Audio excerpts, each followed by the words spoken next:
Surat cyber પોલીસે વજન ઘટાડવાની દવાના નામે ₹1.77 કરોડની છેતરપિંડીનો પર્દાફાશ કર્યો. ફેક વેબસાઇટ અને સોશિયલ મીડિયા જાહેરાતોથી દેશભરની મહિલાઓને નિશાન બનાવતી ગેંગ ઝડપાઈ. ગુરુગ્રામ સ્થિત કોલ સેન્ટર પર દરોડા દરમિયાન 4 આરોપીઓની ધરપકડ કરવામાં આવી. પ્રાથમિક તપાસમાં છેલ્લા 4 વર્ષમાં 75થી 80 કરોડની છેતરપિંડી થયાની આશંકા વ્યક્ત થઈ. સુરત શહેર પોલીસ સાયબર ક્રાઇમ બ્રાન્ચને એક ખૂબ મોટી સફળતા મળી છે. સુરત ગૃહિણી છે મહિલા, એને જાહેરાત ફેસબુક પર જાહેરાત મારફતે એક વજન ઉતારવાની દવા અંગેની એડવર્ટાઇઝ જોઈ હતી. એ બાબતે એણે ઇન્ટરેસ્ટ બતાવ્યો ત્યારે ત્યાં ગુરગાંવમાં બેઠેલા જે અલગ અલગ વ્યક્તિઓ છે એમનો સંપર્ક કર્યો હતો અને વોટ્સઅપના માધ્યમથી સૌથી પહેલાં એમનો સંપર્ક કરવામાં આવ્યો હતો. ત્યારબાદ ફોનના દ્વારા એમનો સંપર્ક કરવામાં આવ્યો હતો અને ક્યોરેસ્ટ સાયન્સ અને વેલનેસ નામની આ કંપની છે. આ કંપનીએ પોતે નિષ્ણાત ડૉક્ટરોની એમની ટીમો એમની પાસે તજજ્ઞ ડૉક્ટરો છે અને એની સાથે સાથે એમના એડવાઇઝરો છે. એ દ્વારા એ લોકો પ્રોપર આ મહિલાને કન્સલ્ટિંગ કરીને અલગ અલગ દવાઓ, વજન ઉતારવાની દવાઓ એમને આપશે એવી એમને બાંહેધરી આપી હતી અને એમને વિશ્વાસમાં લીધા હતા. અને એના આધારે ફક્ત 5 મહિનાના ટૂંકા ગાળામાં આ ક્યોરેસ વેલનેસ અને સાયન્સ નામની આ કંપની છે એણે પોતાની જ કંપનીના કુરિયર બોય મારફતે આ મહિલા પાસેથી ₹1.77 કરોડ જેટલી રકમ 5 મહિનાની અંદર લઈ લીધેલી છે. અને દર વખતે એમની જ કંપનીનો વ્યક્તિ કુરિયર બોય તરીકે દિલ્હીથી અહીંયા આવીને એમની પાસે આ દવા આપતો હતો અને મોટા ભાગના ટ્રાન્ઝેક્શન એમણે રોકડામાં લીધેલા છે. કુલ મળીને ₹1,70,40,500 આ મહિલા પાસેથી 5 મહિનાના ટૂંકા ગાળામાં આ કંપનીએ પડાવી લીધા છે.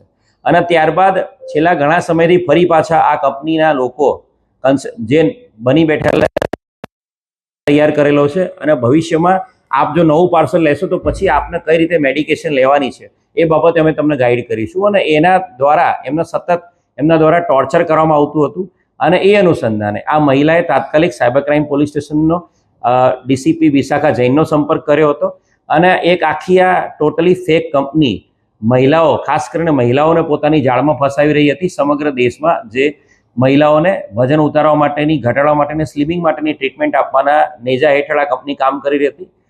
આ આરોપીઓને પકડી પાડવા માટે એક આખું ઓપરેશન હાથ ધરવામાં આવ્યું હતું. એક ટીમ અહીંયા જે મહિલા છે એના ઘરે તૈનાત કરવામાં આવી હતી ને એક ટીમ એડવાન્સમાં દિલ્હી ખાતે મોકલી દેવામાં આવી હતી.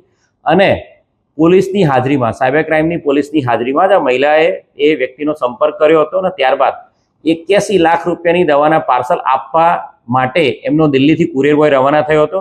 એને ટોટલી ટેકનિકલ વર્કઆઉટ કરીને ટ્રેક કરવામાં આવ્યો હતો અને ટ્રેક કર્યા બાદ જ્યારે એ દવા આપવા માટે અહીંયા નકલી દવા આપવા માટે જ્યારે ઘરે આવ્યો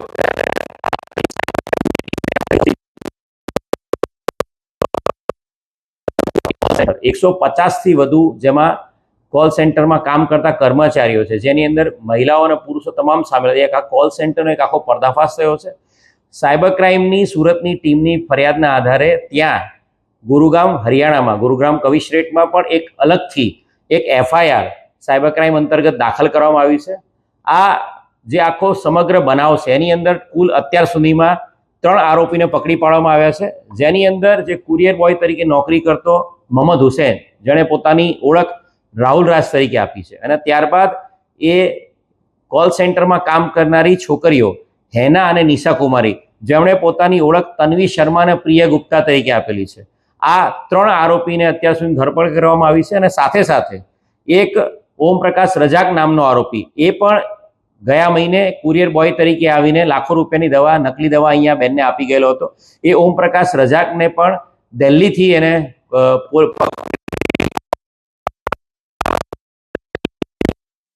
કંપનીમાં જે ડિરેક્ટરો છે એ ડિરેક્ટરોની વાત કરીએ તો અમિત ગૌરવ અને પંકજ શર્મા નામના 2 ડિરેક્ટરો છે, જે 2021થી આ કંપની ચલાવે છે. આ કંપની દ્વારા પોતાની અલગ અલગ જાહેરાતો સોશિયલ મીડિયા પર આપવામાં આવે છે, ખાસ કરીને ફેસબુક ઉપર, ઇન્સ્ટાગ્રામ ઉપર અને વોટ્સઅપ દ્વારા પણ આ લોકો તમામ ખાસ કરીને મહિલાઓનો સંપર્ક કરતા હોય છે. અને એમની અલગથી ટીમો 20 જેટલા પુરુષો અને 150 જેટલી મહિલાઓની ટીમો એમણે કોલ સેન્ટરમાં રાખેલી છે. મહિલાઓનું કામ છે કોલ સેન્ટર મારફતે અલગ અલગ આખા દેશની અલગ અલગ જગ્યાએ અલગ અલગ મહિલાઓને સંપર્ક કરવાનો અને ત્યારબાદ એમને એવા વિશ્વાસમાં લેવાનો કે અમારી પાસે તજજ્ઞ ડૉક્ટરોની ટીમો છે, જે આપનો પ્રોફાઇલિંગ કરીને આપના બોડી પ્રોફાઇલના આધારે આપને મેડિકેશન આપશે. અને આ નકલી ડૉક્ટરો તાત્કાલિક ત્યાં બેઠેલા નકલી ડૉક્ટરો દ્વારા એમનો સંપર્ક કરવામાં આવતો હતો અને એના દ્વારા સમગ્ર દેશમાં અલગ અલગ મહિલાઓનો એમનો સંપર્ક કરવામાં આવતો. અને આ લોકોની મેઇન મોડસ ઓપરેન્ડી એ છે કે જે એ તમામ ટ્રાન્ઝેક્શનો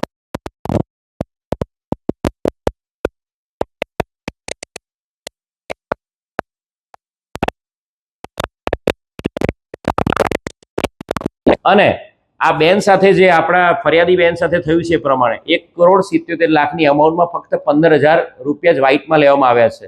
એટલે એ પ્રમાણે જો ગણતરી કરીએ તો અત્યાર સુધીમાં અને જે આરોપીને જે ઇન્ટ્રોગેશન કરતા એક ધ્યાન પર આવ્યું છે કે દર મહિને લગભગ 2 કરોડના કેશના ટ્રાન્ઝેક્શનો એ લોકોના થતા હતા. અને એ પ્રમાણે ગણીએ તો છેલ્લા 4 વર્ષમાં 75 થી 80 કરોડ રૂપિયાની આ રીતે ફેક નકલી દવાઓ સ્લિમિંગ અને વેલનેસ અને ફિટનેસ માટેની ટ્રીટમેન્ટ માટે થઈને આ લોકો એપ્લાય કરેલી છે.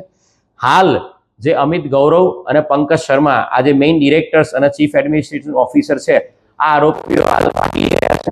અત્યાર સુધીમાં આ આખી કંપની વિરુદ્ધમાં 2 ગુનાઓ જે મેં વાત કરી એ પ્રમાણે સાયબર ક્રાઇમ પોલીસ સ્ટેશન સુરતમાં ગુનો દાખલ કરવામાં આવ્યો છે. અને સાયબર ક્રાઇમ પોલીસ સ્ટેશન સુરતની હકીકત આધારે જે કોલ સેન્ટર આખું પકડાયું છે 150 જણાનું, એની વિરુદ્ધમાં હરિયાણાના ગુરગામ કમિશનરેટમાં ગુનો દાખલ કરવામાં આવ્યો છે.